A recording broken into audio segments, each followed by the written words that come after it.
Dalam riwayat, saya ringkaskan sahaja, ketika mana kaum muslimin bersiap pada hari peperangan untuk memerangi Dajjal dan pasukan kaum angkatan Yahudi, maka kaum muslimin melihat turunnya seorang lelaki berpaut kepada sayap dua malaikat, dan mereka ketahui pada saat itu itulah Isa bin Maryam.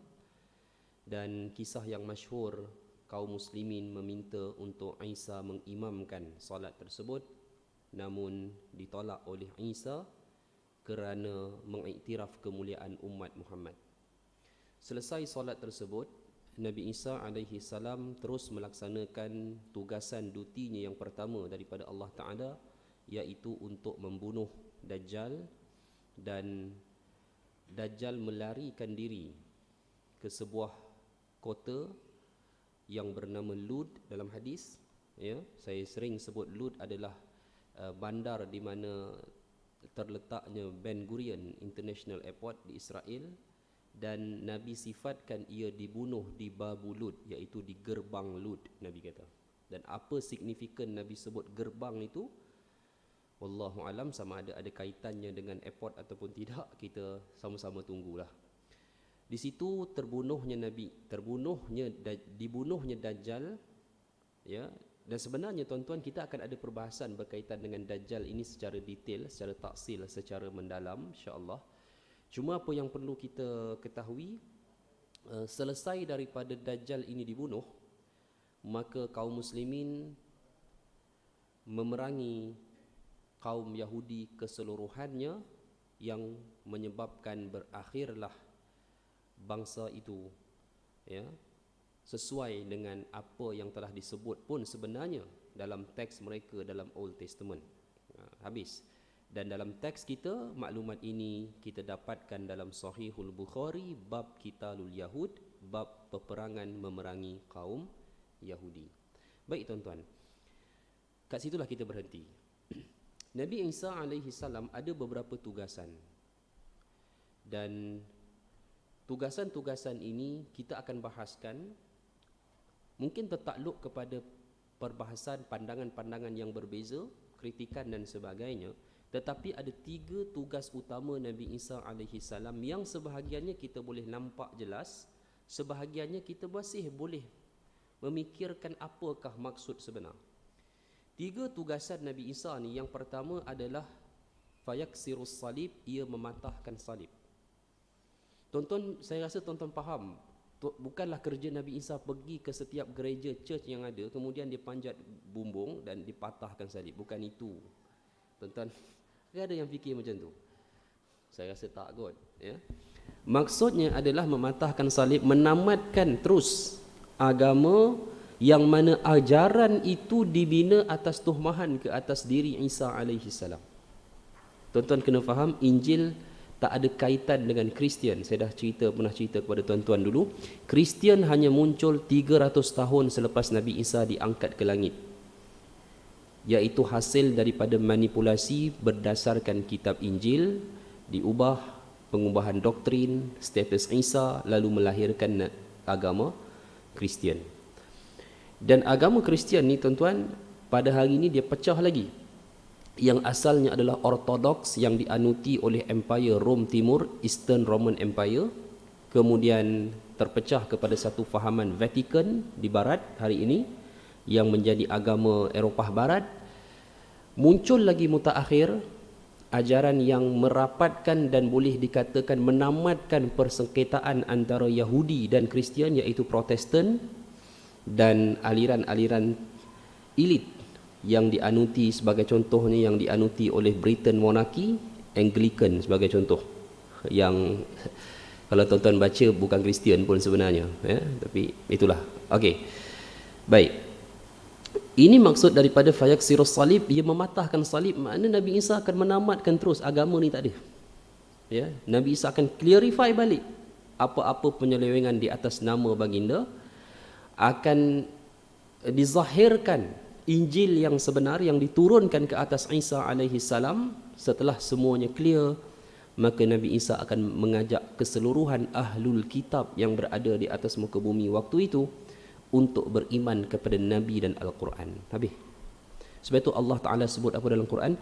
Wa im min ahlil kitabi illa layu'minanna bihi qabla mautih. Tidak ada seorang pun daripada kalangan ahlul kitab, yakni yang sempat bersama Isa, melainkan mereka akan beriman kepada Isa sebelum kewafatannya. Habis. Baik tuan-tuan. Ini satu, tugas yang pertama. Tugas yang kedua, Nabi Isa AS, tugasan yang kedua, apa dia? Tugasan kedua, siapa ingat? Ya? Bunuh khinzir. Ni macam mana tuan-tuan nak faham bunuh khinzir? Nabi Isa angkat senapan patah, pergi ladang babi, tembak babi. Tak tahulah kalau kita berfikir begitu. Okey, yang ni banyak perbahasan tuan-tuan. Sebahagian tafsiran yang saya jumpa lebih kepada maksud metafor, majazi, kiasan. Kerana mereka tak menemui. Ada yang menyatakan ini pendapat-pendapat yang kita jumpa dalam syarahan. Yang ini hanya pendapat. Tak ada dalil yang kukuh kerana kebenarannya akan kita ketahui melalui pergerakan zaman. Ada yang menyatakan bahawa membunuh khinzir ini kerana Nabi Isa nak bagi tahu makan khinzir ini haram. Ada kata begitu. Tak tahu terpulang kepada kita bagaimana nak menerimanya. Ada yang menyifatkan bukan khinzir tetapi orang-orang kafir keseluruhannya. Saya rasa logiknya tak ada.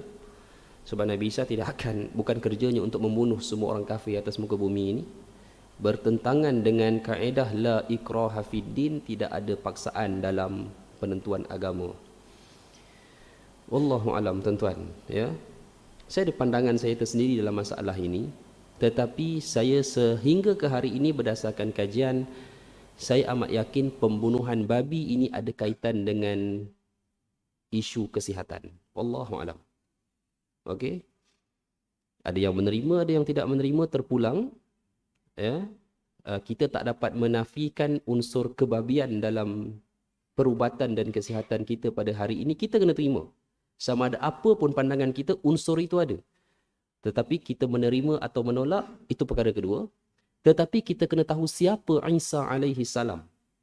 Semasa Allah lahirkan Nabi Isa dan 33 tahun sebelum Nabi Isa diangkat ke langit, Nabi Isa adalah seorang pakar perubatan yang Allah berikan ilmu melalui wahyu. Sebab itu kita tahu bahawa di zaman Nabi Isa, di zaman kemuncak kerajaan Rom pada masa itu, lahirnya ahli-ahli perubatan yang hebat. Orang mempertikaikan Isa. Dengan kredibilitinya untuk berhadapan dengan pakar-pakar perubatan ini, Allah ajarkan ilmu kepada Nabi Isa sehingga Nabi Isa mampu merawat penyakit yang tak mampu dirawat oleh mana-mana pakar pada waktu itu. Pertama, penyakit buta dalam hadis. Kedua, penyakit sopak ke kusta? Sama? Lain lah. Sopak, kusta. Kusta. Kusta kulit kan?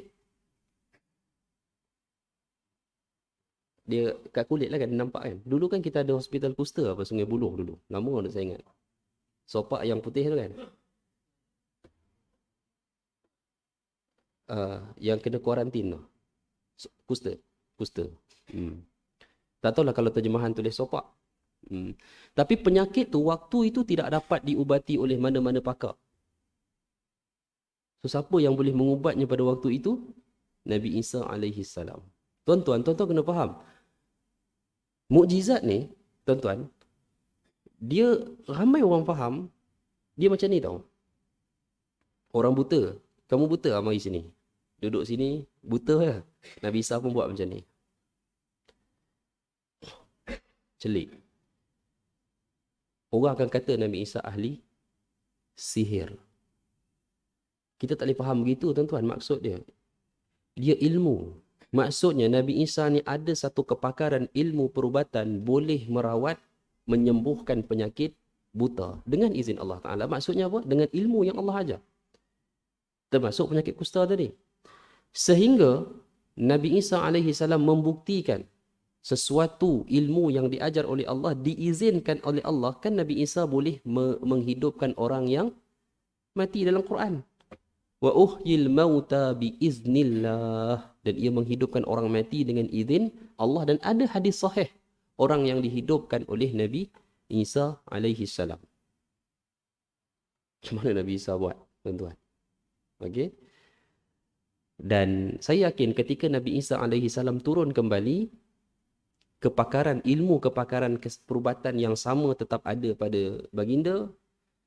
Dan wallahu alam apa kaitannya dengan babi, kita akan tunggulah apa yang Nabi Isa alaihi salam akan lakukan sehingga Nabi sifatkan ia membunuh babi.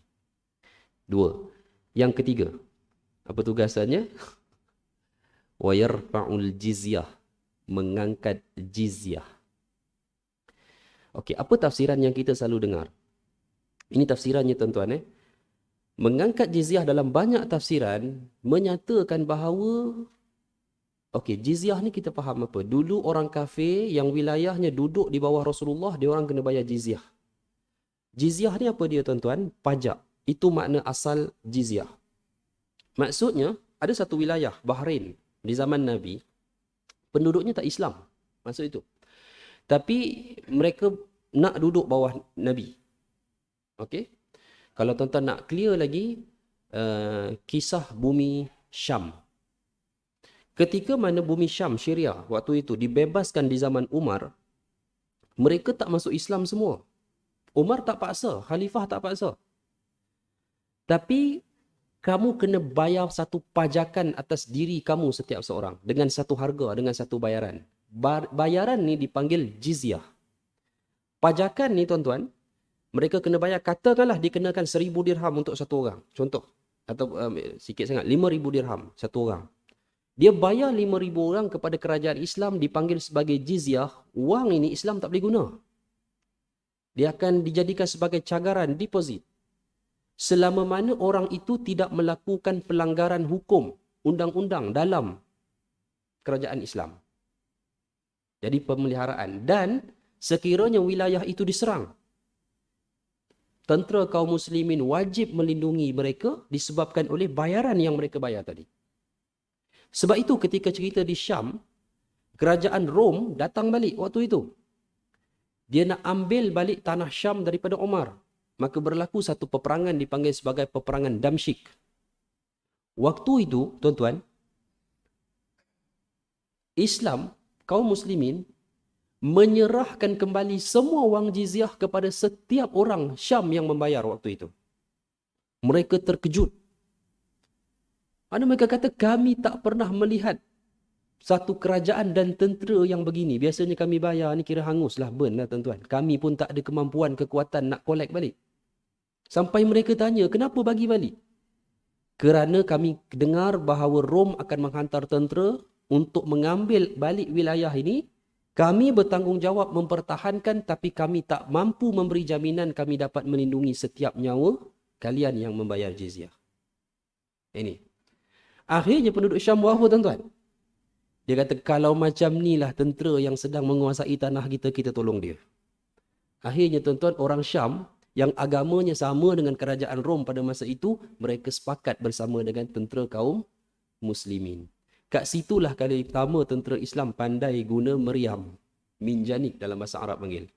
Orang-orang Syam ajar ini adalah senjata ampuh yang dimiliki oleh kerajaan Rom. So ketika Rom attack, mereka terkejut. Tentera Islam menggunakan senjata yang mereka cipta. Rupanya orang Syam ajar. Ini nama jizyah tuan-tuan. Pajak. Baik. Adakah sistem ni pada hari ini? Tak ada. Sistem ni tak ada. Yang kita kata cukai apa semua tu, no. Dalam negara kita, orang Islam dan bukan Islam ada perbezaan cukai ke? Tak ada. Bezanya kita boleh deduct cukai, tax kalau kita bayar zakat. Itu je beza dia. Tuan-tuan. Bahkan orang bukan Islam di negara kita boleh mendamik dada lah. Mereka bayar cukai lagi banyak. Okeylah, tak apalah, itu satu isu lain. Sistem ni tak ada pada hari ini. Jadi macam mana nak faham Nabi Isa mengangkat sistem jizyah? Ada tafsiran yang menyatakan, hadirin mati Allah sekalian, waktu itu, waktu Nabi Isa memerintah, tidak ada lagi, maknanya mengangkat jizyah, maksudnya Nabi Isa tak akan kenakan jizyah kepada orang bukan Islam lagi. Sistem tu memang tak ada pun sekarang. Tapi Nabi Isa memberikan pilihan Islam atau bunuh. Itu tafsiran yang ada. Tuan-tuan setuju? Boleh fikirkan. Saya tak rasa benda itu... No, tuan-tuan, dia tak akan berlaku. Nabi Isa tak akan mengamalkan corak pemerintahan begitu. Tidak pernah dalam sejarah Islam ni tuan-tuan, orang diberi pilihan secara random, Islam atau mati. Melainkan dalam peperangan. Peperangan lain. Kita jumpa beberapa dalam sirah, benda tu berlaku tetapi setelah pertempuran berlaku.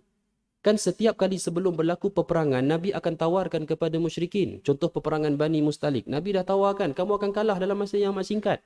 Nabi tawarkan, tak payah berperang, damai. Kamu boleh terus dengan agama kamu, bayar jizyah. Tapi mereka memilih untuk berperang. Apabila mereka berperang, mereka kalah, mereka jadi tawanan. Once mereka jadi tawanan, hukum sudah berubah.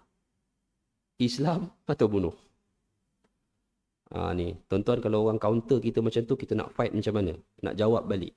Sebab tu kan Barat kadang-kadang cerita Islam tersebar dengan mata pedang. Tu dia buat hujah begitu. Baik. Wallahu alam tuan-tuan, saya tidak melihat maksud jizyah yang dimaksudkan akan diangkat oleh Nabi Isa itu begitu. Tetapi dia kembali kepada maksud jizyah asal, iaitu pajak.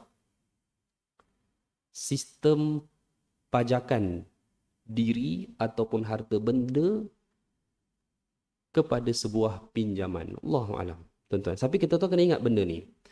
Apa punca dulu Raja Herodes jatuhkan hukuman bunuh ke atas Isa? Raja Herodes tak ada masalah dengan Nabi Isa. Yang bermasalah dengan Nabi Isa adalah Bani Israel, Yahudi. Apa pasal, tuan-tuan? Sebab pertama, mereka akui Isa ini lahir daripada Maryam, seorang wanita salihah dari kalangan Bani Israel, dikatakan lahirnya di Baitul Laham. Okey. Sebab itu Jerusalem tu memang ada kawasan Kristian pun, kawasan tu, tapi tak banyak. Dia kawasan dia sikit, dia tak seperti kawasan Yahudi dan juga kaum muslimin lah, Islam. Tapi kat situ memang ada church dia, beberapa church yang masa Islam takluk dulu pun, tuan-tuan, Islam tak pernah ganggu mereka ibadah kat situ. Umar arahkan tentera Islam jangan halang orang-orang Kristian untuk terus beribadah di biara-biara mereka pada waktu itu. Ada biara. Sebab itu mak mentua Elizabeth, Princess Alice, mak kepada Philip, kubur dia di Jerusalem. Ini fakta dia. Tuan-tuan cuba baca, tengok balik. Jangan main-main orang tua tu. Okay. Kita pun tak pernah pergi. Mak mentua dia, mak Philip, mati kubur dekat gereja apa, Magdalene apa nama, Saint apa, Mary apa kan, dekat kawasan sebelah timur Masjid Al-Aqsa. Baik. Jadi siapa yang marah kat Nabi Isa ni dulu? Bani Israel. Pertama, sebab Nabi Isa tak ikut Taurat, tak bawa Taurat. Dia bawa kitab baru. Bani Israel masa tu bukan ikut Taurat 100%. Tapi dia marah Nabi Isa sebab tak ikut Taurat. Sebab tu mereka kata Nabi Isa ni seorang Yahudi yang murtad, dia kata. Sebab bawa kitab baru. Itu satu hal. Kedua, tuan-tuan, Bani Israel masa tu buat duit macam mana? Buat duit dengan pinjaman bunga riba maksud tu. Dan mereka hanya menawarkan bentuk pinjaman ini kepada orang-orang bukan berbangsa Bani Israel. Tuan-tuan. Ya? Antaranya adalah kepada orang-orang daripada kerajaan Rom. Okey. Yang kisahnya mereka menyusun bangku-bangku di depan Masjid Al-Aqsa tu, kawasan Baitul Maqdis tu. Dan mereka menawarkan pinjaman-pinjaman untuk mereka membina rumah-rumah ibadah dan sebagainya. Okey. Siapa yang bantai sistem ni? Yang hapuskan? Nabi Isa alaihi salam. Tak percaya, tuan-tuan, cari ayat dalam Quran, kisah Allah angkat Nabi Isa ke langit, bal rafa'ahu Allahu ilaih, bahkan Allah angkat Nabi Isa ke langit. Dalam page yang sama, bahagian bawah Allah cerita tentang riba. Okey. So macam mana sistem keuangan dunia hari ini yang berteraskan kepada riba dan faedah ni akan berakhir? Isa alaihi salam. Saya rasa itu jawapan dia. Cuma kena tunggu masa lah. Tak tahu bila. Okey? Sebab itu ada hikmah kalau kita fikir banyak-banyak Nabi. Kenapa Allah kekalkan Nabi Isa alaihi salam untuk diturunkan kembali dan bukan semata-mata bunuh Dajjal. Tetapi dengan beberapa tugasan-tugasan yang lain yang hanya mampu dilakukan oleh orang yang very smart seperti Isa alaihi salam. Bijak, dididik melalui wahyu. Kebijakan Isa alaihi salam adalah seorang yang mampu berdebat ketika baginda masih dalam pangkuan ibu lagi. Itulah nak nisbah bijaknya Nabi Isa alaihi salam. Ini fakta dia, tuan-tuan. Kan? Sebab itu Allah cakap dengan Maryam, kamu balik nanti kepada kaum kamu, kamu jangan cakap apa-apa. Tak guna kalau kamu cakap. Sebab dia orang akan counter balik. Ya? Kamu tunjuk sahaja kepada anak kamu, dia akan defend kamu. Dan dia akan membenarkan apa yang hakikat sebenar dia. Itulah Nabi Isa alaihi salam, tuan-tuan. Baik. Selesai daripada Nabi Isa melaksanakan tugas ini, yang boleh kita sifatkan menghancurkan segala sistem kehidupan manusia yang sedang bergerak pada hari ini, maka keluarlah satu kaum, okey, yang akan memerangi Nabi Isa alaihi salam, dan inilah kaum yang disebut sebagai Ya'juj dan Ma'juj. Sebab itu tuan-tuan, banyak penceramah mereka akan sebutkan Ya'juj dan Ma'juj hanya bermula selepas turunnya Isa. Kerana apa? Kerana hadis yang panjang riwayat Muslim daripada seorang sahabat bernama Nawas ibn Sam'an, Nabi ada ceritakan kronologi peristiwa besar. Yang macam saya cerita ni, sampailah bila mana Nabi Isa alaihi salam dah bunuh Dajjal apa semua, keluarnya Ya'juj Ma'juj untuk memerangi Nabi Isa alaihi salam. Ada beberapa perkara yang aneh waktu itu yang kita mungkin akan bincangkan. Ya. Kaum ini dia binasa akhirnya. Nabi Isa diarahkan oleh Allah menyelamatkan diri di sebuah bukit, Bukit Tur namanya. Dalam teks Islam tak disebutkan Bukit Tur ni di mana. Majoriti berpandangan berada di Palestin. Tetapi dalam Bible, dalam New Testament disebutkan bahawa ianya terletak, bukit itu dipanggil dalam Bible sebagai gunung-gunung Israel. Dalam Quran dan hadis tak disebut dengan jelas akan wujud sebuah negara bernama Israel. Dalam New Testament ada. Dan Nabi dan dalam New Testament menyifatkan bahawa kaum Ya'juj dan Ma'juj ini akhirnya binasa di gunung-gunung Israel. Teli tak dengan maklumat kita? Ya, mereka mati di mana kalau ikut hadis? Di kaki bukit, yang mana di atas bukit itu terdapatnya Nabi Isa bersama dengan kaum muslimin terbaik pada waktu itu. Baik. Isu yang kita bincangkan tuan-tuan, adakah mereka ini memang betul-betul keluar pada waktu itu dan mula segala-galanya melakukan kerosakan pada waktu itu? Di sini yang kita nak bincangkan. Saya tak tahu apa pandangan tuan-tuan terhadap dua kaum ini, sama ada tuan-tuan memahaminya mereka ni sedang hidup dalam gua, tak keluar, pintu gua kena kepung dengan tembok besi. Jadi tuan-tuan fikirlah mereka nak makan apa, mereka membiak macam mana. Okey? Saya rasa mungkin itu banyak daripada kita berpandangan begitu. Okey? Cuma insya-Allah kita akan bincangkan berkaitan dengan dua kaum ini. Kerana tuan-tuan, Nabi SAW tinggalkan kita banyak hadis berkaitan dengan kaum ini, yang kita dapat memahami kerosakan yang dia buat tidak hanya ketika, maknanya dia bukan hanya keluar melakukan kerosakan selepas Nabi Isa alaihi salam turun. Tetapi pada waktu itu generasinya yang terakhir akan memerangi Nabi Isa alaihi salam disebabkan apa yang Nabi Isa alaihi salam telah hancurkan daripada sistem yang mereka cipta untuk merosakkan sistem kehidupan manusia sejak sekian lama.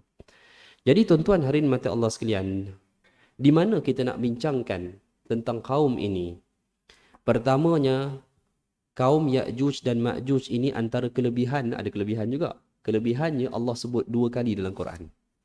Bangsa Melayu Allah tak sebut dalam Quran. Tapi kaum ni Allah sebut 2 kali. Yang pertamanya dalam surah Al-Kahfi, jelas. Kita akan bincang sedikit mana yang sempat pada malam ini. Yang keduanya dalam surah Al-Anbiya, juzuk yang ke-17, ayat yang ke-95. Itu sahajalah 2 tempat Allah sebutkan kaum Ya'juj dan Ma'juj. Baik. Tuan-tuan dah biasa baca surah Al-Kahfi. Ada 4 surah, ada 4 kisah dalam surah itu. Dalam tazkirah Jumaat kita bersiri, kita bincangkan saban bulan, berbulan-bulan kita nak tamatkan. Ada 4 kisah tuan-tuan. Dari 4 kisah itu, kisah yang terakhir adalah kisah seorang penguasa yang melakukan perjalanan. Dan ia bertemu dengan suatu kaum yang meminta tolong kepada beliau untuk membina satu tembok bagi menghalangi bangsa Ya'juj dan Ma'juj masuk ke wilayah mereka. Pada ayat mana tuan-tuan kita nak mulakan? InsyaAllah kalau dalam suratul Kahfi, ianya bermula pada ayat 83 dan berakhir pada ayat 99. Okey? Baik. A'udzu billahi minasyaitonir rajim. وَيَسْأَلُونَكَ عَنْ ذِي الْقَرْنَيْنِ إِذْ قُلْ سَأَتْلُو عَلَيْكُمْ مِنْهُ ذِكْرًا. Mereka bertanya kepadamu, wahai Muhammad, berkenaan dengan Zulkarnain. Katakan, aku akan membacakan ke atas kamu semua kisah ini. Allah wahyu kepada Nabi tentang kisah Zulkarnain. Baik tuan-tuan, Zulkarnain ini for sure beliau adalah seorang Muslim. Baik.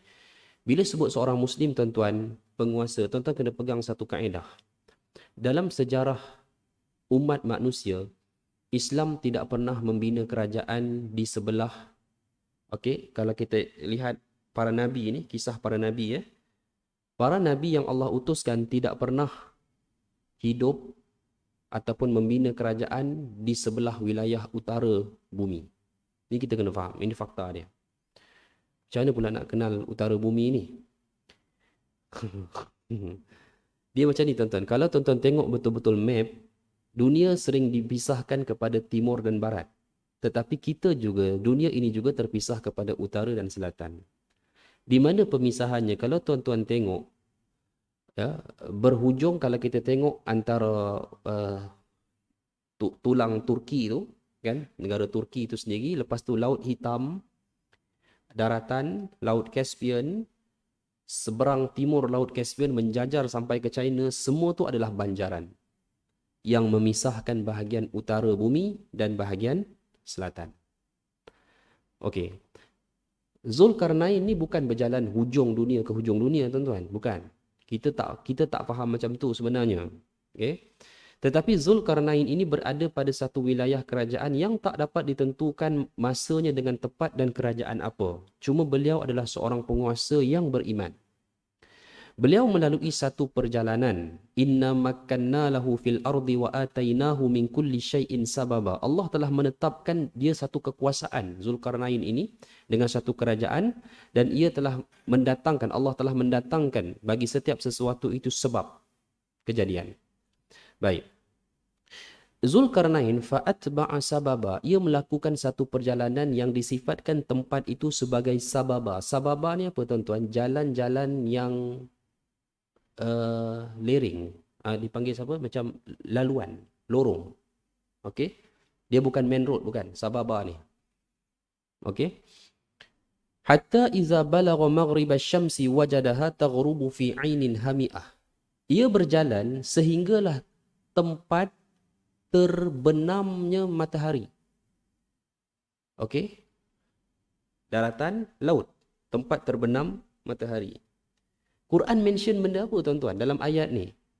Taghrubu fi 'ainin hami'ah. Zulkarnain melihat matahari terbenam dalam lumpur hitam.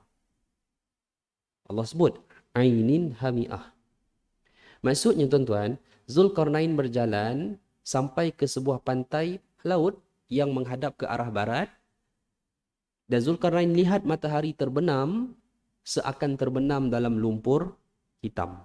Ini Allah mention perkataan ainin hami'ah. Ya.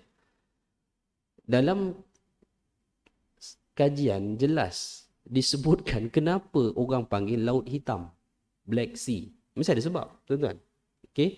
Salah satu sebab orang memanggilnya sebagai Black Sea adalah laut itu ketika orang melihat matahari terbit di sebelah bahagian sini, kalau nak lihat barat kena pergi sebelah sana, laut itu akan menjadi hitam likat. Dia punya warna dia. Tuan-tuan boleh tengok di YouTube. Memang ada pun. Kalau tuan-tuan tengok gambar tu, laut dia hitam. Warna dia hitam. So memang kelihatan seperti apa yang Quran sifatkan, matahari terbenam di kawasan, di tempat lumpur hitam. Okey, sebab itulah dinamakan sebagai laut hitam. Cuba tuan-tuan tengok, laut hitam, tengah dia tu, dia ada satu banjaran yang memanjang daripada laut hitam sampai ke laut Caspian. Banjaran tu tuan-tuan, sepanjang tu dipanggil sebagai Caucasus Mountain, banjaran Caucasus. Orang daripada tanah Arab nak pergi ke wilayah utara memang tak boleh, melainkan ada satu jalan sahaja di tengah-tengah banjaran tersebut. Hanya ada satu lorong sahaja orang Arab daripada bawah nak pergi ke utara atau orang utara nak pergi ke bawah. Dia ikut laluan tengah-tengah. Yang dikatakan laluan air lah, air anak sungai kecil. Okey, itu satu saja laluan dia. Baik. Wa wajada indaha qauma, Zulkarnain menemui ada kaum yang tinggal di situ apa semua, dan Zulkarnain mendakwahi mereka dengan dakwah tauhid. Okey, jelas. Bincang. Thumma atba'a sababa. Kemudian Zulkarnain meninggalkan mereka kawasan itu melalui kawasan lerенgan banjaran sampai ke mana? Hatta iza balagha matli'asy syamsi, sampai tempat terbitnya matahari, yakni sudah sampai ke sebelah timur. Caspian Sea sebelah sana. Di sana Zulkarnain sampai ke sebuah bandar, ke sebuah wilayah, wajadaha tatlu'u ala qaumin lam naj'al lahum min duniha sitra. Zulkarnain sampai di suatu bandar yang dibina betul-betul di hujung laut, di tepi laut. Yang mana bandar itu ketika mana matahari terbit, seperti Quran kata, bandar itu tidak min duniha sitra. Terpancar kepadanya cahaya matahari terbit itu min duniha sitra, tak ada halangan. Itu sebenar maksud dia. Walaupun ada tafsiran kata Zulkarnain sampai ke satu tempat yang orang buat rumah tak ada bumbung. Ada tafsiran tu. Sebab bila matahari naik, matahari masuk rumah tu, takkanlah buat rumah tak ada bumbung tu kan. Okey, kota tu. Adakah kota tu sekarang tuan-tuan? Kita tengok dalam map. Bandar apa? Hujung tepi laut Caspian. Hujung sebelah timur banjaran Caucasus. Bandar apa? Siapa pernah sampai? Jumpa tak? Kat mana tu? Ke jumpa South China Sea? Itu Kuantan.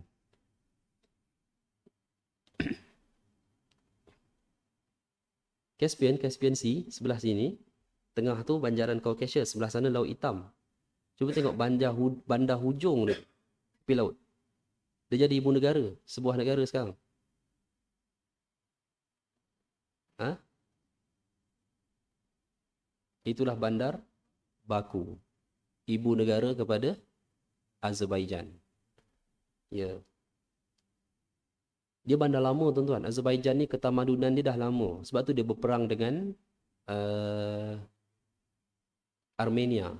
Sebab mereka rebut kawasan gas. Okey. Baik. Okey, sampai situ. Okey. Masuk waktu. Okey, insya-Allah kita sambung lepas ni. Kita azan dulu, insya-Allah kita sambung.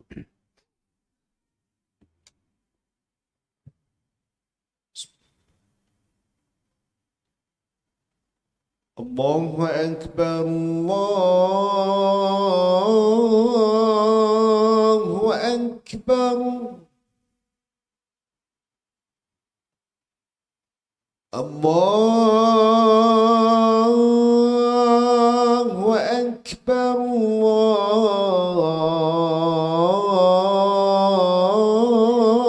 Allahu Akbar. أشهد أن لا إله إلا الله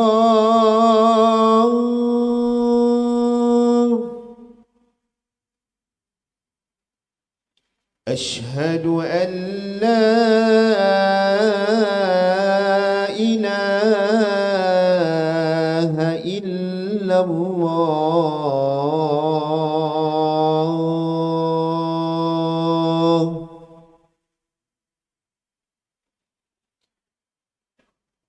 أشهد أن محمد رسول الله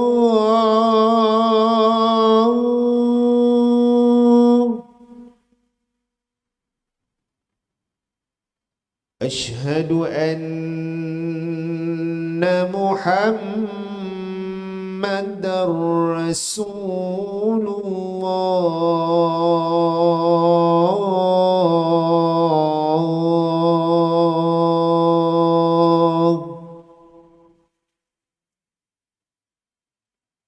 حي على الصلاة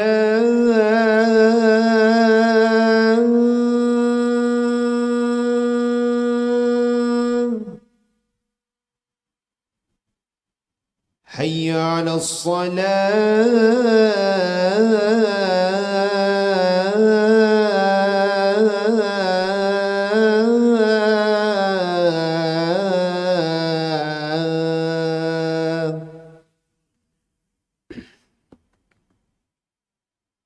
حي على الفلاح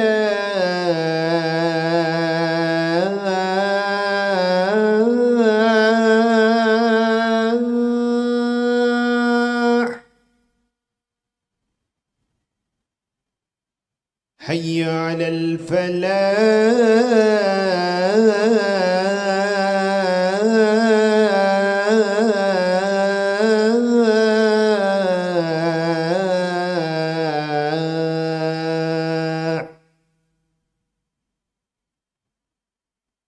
الله أكبر الله أكبر لا إله إلا الله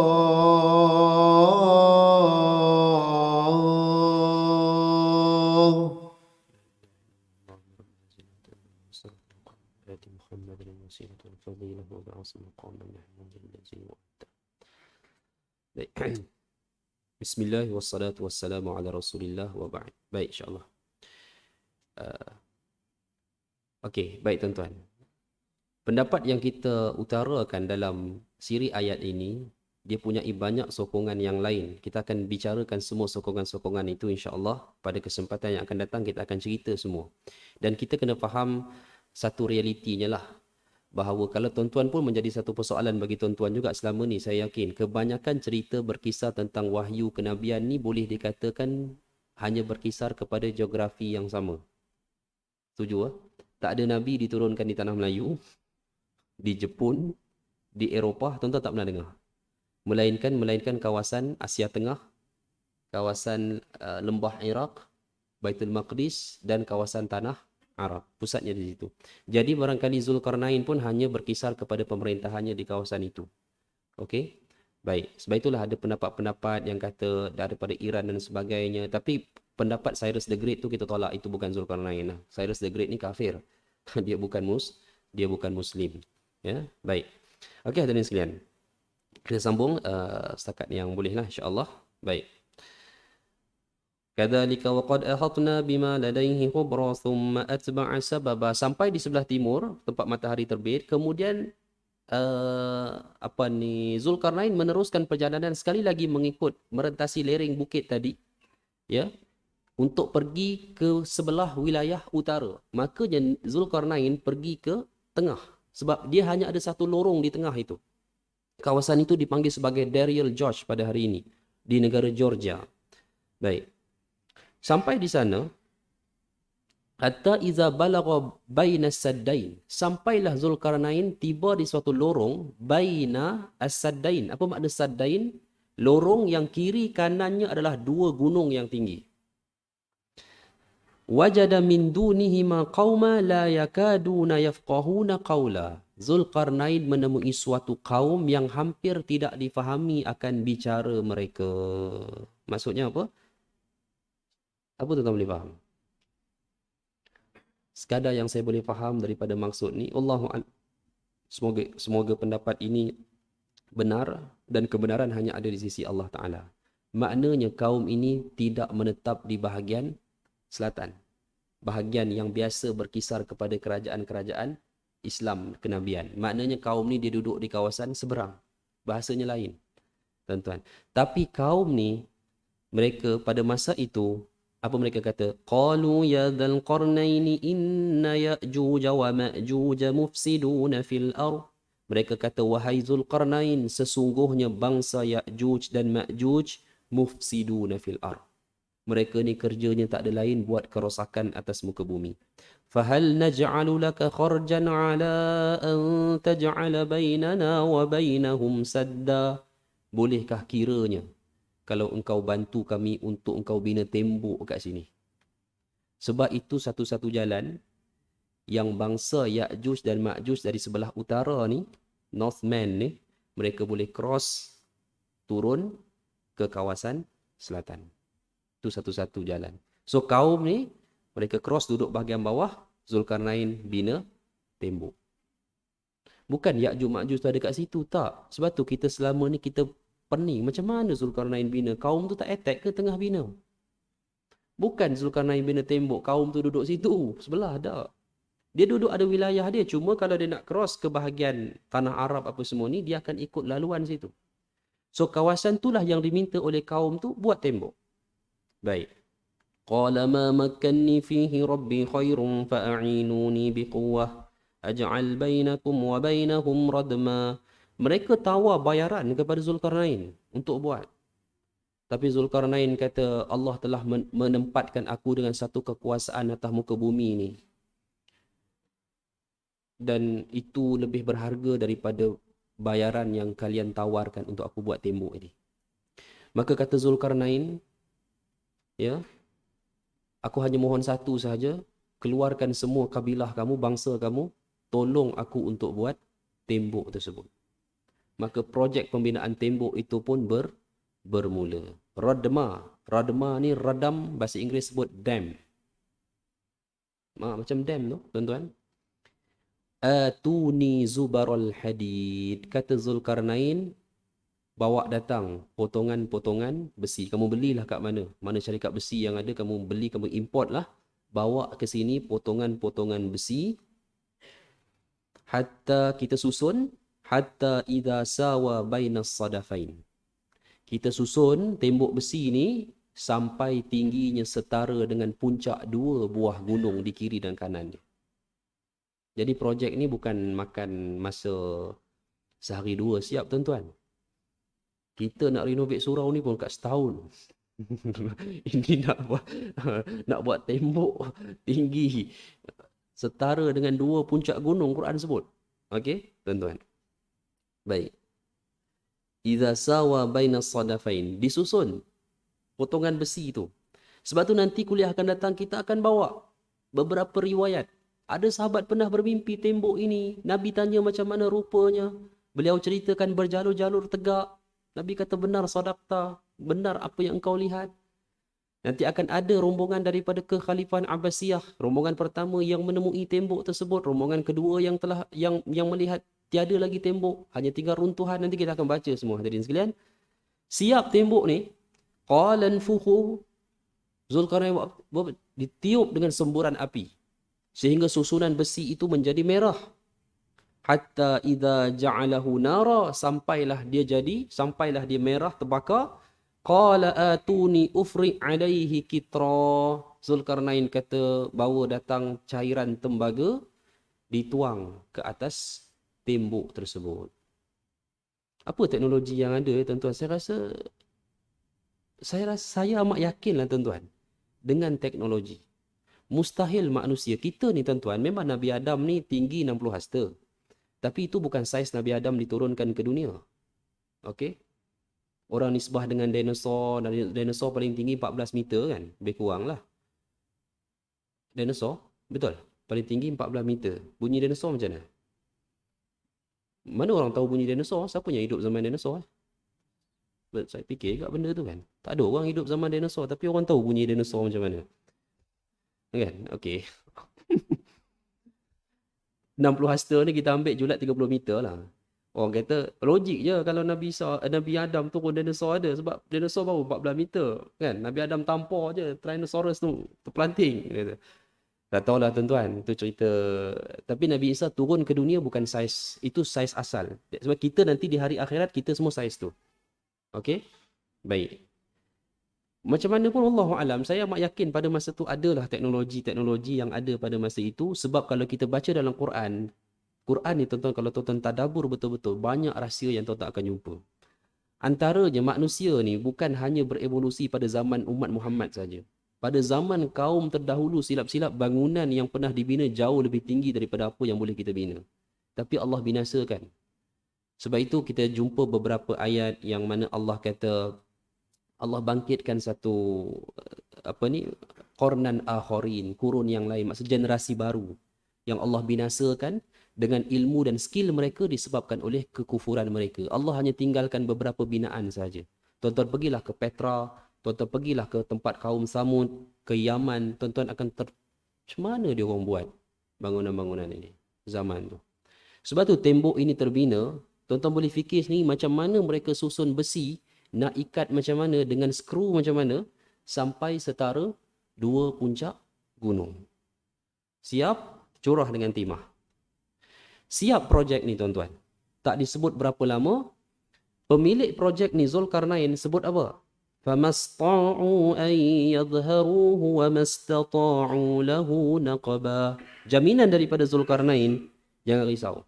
Tembok ini tidak akan mampu dilubangi dan tidak akan ada siapa yang mampu untuk memanjatnya. Ini Allah rakam dalam Quran. So kita pegang tembok Zulkarnain, nobody mampu lubangi tembok tersebut. Dan tak ada siapa boleh panjat.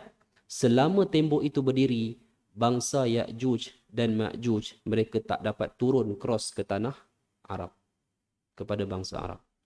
Tersekat mereka, sebab itu mereka menjadi Northmen. Tuan-tuan balik buka lah Wikipedia, Northmen ni siapa. Okey, baik. Okey. Itu cerita dia. Tapi tuan-tuan, dalam hadis Nabi, Nabi cerita detail, hadis sahih. Nabi cerita macam mana bangsa ni keluar. Apa Nabi sebut? Yahfiruna kulla yawm. Inna Ya'juj wa Ma'juj yahfiruna kulla yawm. Ya'juj Ma'juj, Nabi cerita, every day mereka lubangi tembok. Tak tahulah tuan-tuan pakai mesin ke, pakai cangkul ke, ataupun mesin yang korek terowong LRT tu. Tak tahulah. Tapi every day dia buat. Cuma Allah tetapkan dia kena berhenti. Sebab itulah setiap kali dia berhenti tu, kan Nabi sebut, pemimpin dia kata apa? Kita akan kembali esok. Tapi setiap kali mereka kembali, ketika mereka pulang, Allah kembalikan keutuhan tembok itu seperti asal. So every day mereka korek, mereka start from zero balik.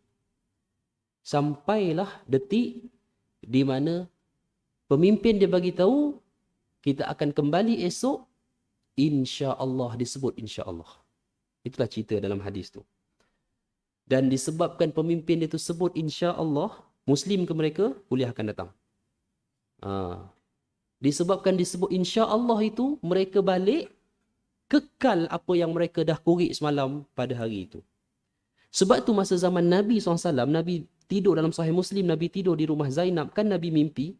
Nabi diperlihatkan situasi semasa futihal yawma min radmi Ya'juj wa Ma'juj mislu haza, kata Nabi. Situasi semasa 1400 tahun dulu Nabi tidur di rumah Zainab, Nabi tengok dalam mimpi. Pada waktu itu Nabi tengok tembok Zulkarnain berlubang sebesar ni, kata Nabi. 1400 tahun dulu. Sebab tu tuan-tuan cari tembok tu dalam dunia ni tak ada. Carilah tuan-tuan. Siapa boleh jumpa. Syekh Said Hawa sebut lama dah. Dia kata kalau tembok ni ada lagi dengan teknologi hari ni, mustahil orang tak jumpa. Tuan-tuan. Baik. Tu Nabi sebut. Tapi Quran kata, Zulkarnain kata tak boleh tembus. Jawapannya tuan-tuan, tembok ni memang tak boleh dilubangi. Dan yang dilubangi dalam hadis tu bukan tembok Zulkarnain. Tembok yang bangsa lain buat untuk halangi mereka. Sebab bukan hanya Zulkarnain yang buat tembok untuk menghalangi mereka, bangsa lain juga bina tembok untuk halangi mereka cross, masuk, menjajah, menjarah, ambil hasil bumi, tanah-tanah mereka. Tuan-tuan. Marah ni. Baik. Qala hadha rahmatum min rabbi. Nak bila ni? Zulkarnain kata apa? Ia berkata, ini merupakan rahmat dari Tuhanku, kata Zulkarnain. Fa idza jaa wa'du rabbi ja'alahu dakka. Apa maksudnya tuan-tuan? Zulkarnain dah bagi tahu. Maka apabila sampainya janji ketetapan dari Tuhanku, ja'alahu dakka. Allah sendirilah, Tuhanku sendirilah yang akan menghancurkan tembok itu. Tembok tu tak akan diruntuhkan, dilubangi oleh sesiapa, tapi sampai masa ketetapan Allah, Allah runtuhkan sendiri tembok itu. Okey, wa kana wa'du rabbi haqqan. Janji Tuhan itu amat benar. Wa tarakna ba'dahum yawma idzin yamuju fi ba'd. Allah dah bagi tahu pada hari itu Allah berkehendak bangsa ini hidup bercampur baur, mix dengan bangsa manusia yang lain. Tuan-tuan, saya tak syarah malam ni, tapi saya sebut akhirnya terbentuklah penduduk komuniti Eropah yang tuan-tuan lihat pada hari ini. Okey, nanti kita akan sambung balik kisah ini kerana kita akan sambung dalam beberapa cerita dan peristiwa berdasarkan hadis. Dan ada satu lagi kalimah ini dalam surah Al-Anbiya. Dan tuan-tuan, tidaklah asing saya dah sebut tadi. Sememangnya ada rombongan daripada kerajaan Abbasiyah yang khalifah pada masa itu Al-Watiq Billah hantar rombongan pergi jejak tembok Zulkarnain ini. 2 tahun rombongan ini berjalan, mereka jumpa. Mereka hantar report kepada Khalifah Al-Watiq Billah.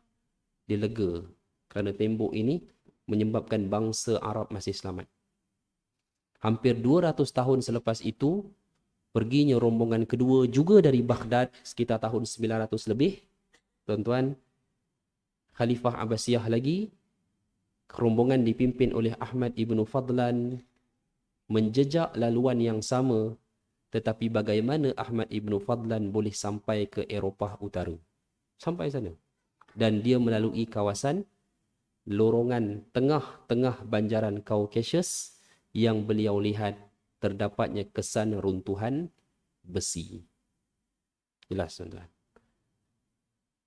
Oh, sampai sini dululah insya-Allah. Ya, tuan-tuan. So kita akan sambung nanti insya-Allah, pertemuan akan datang. Mudah-mudahan insya-Allah sempatlah, Semoga insya-Allah Allah berikan petunjuk dan kebenaran kepada kita semua. Yang paling penting, kita terselamat daripada segala kerosakan dan fitnah yang bangsa ini lakukan. Wallahu a'lam. Sekadar itu dulu insya-Allah. Aqulu qauli hadza wa astaghfirullah. Assalamualaikum warahmatullahi wabarakatuh.